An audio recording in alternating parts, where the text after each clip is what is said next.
Well, Peter then sat in the courtyard with the officers and warmed himself by the enemy's fire, trying to blend in and hopefully not be recognized as a follower of Christ, right? And how many of us are guilty of doing a similar thing? What is truly an example of the weakness of our flesh? Jesus would warn the disciples to pray so that they would not give in to temptation. The flesh is weak, Jesus said. And I believe Peter was sincere when he said he wouldn't fail Jesus. But we often say the same thing, don't we? We have a sin issue we are struggling with. And every day we get up and tell ourselves, not today. I am not going to give in to that temptation today.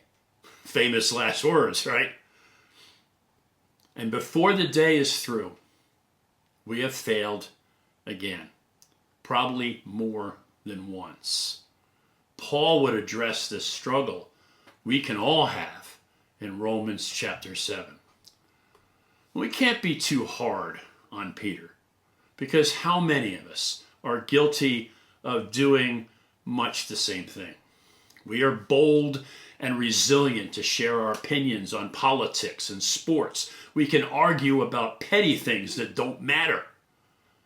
But sharing about Jesus and sharing the gospel, not so much. We can often treat the Lord like he is fire insurance and then stick him on the back burner of our hearts and our lives.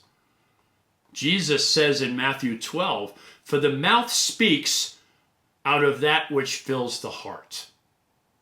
So what do we talk about? What are we passionate about? Is it the Lord? Or is it something else? So Peter certainly drew attention to himself with this sword swinging back in the garden.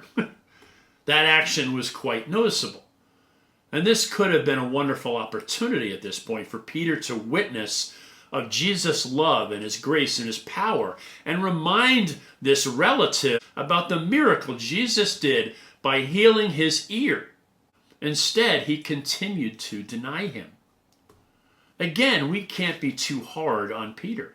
How many times does the Lord open up a golden opportunity for us to share our faith, but we shrink back in fear and apprehension?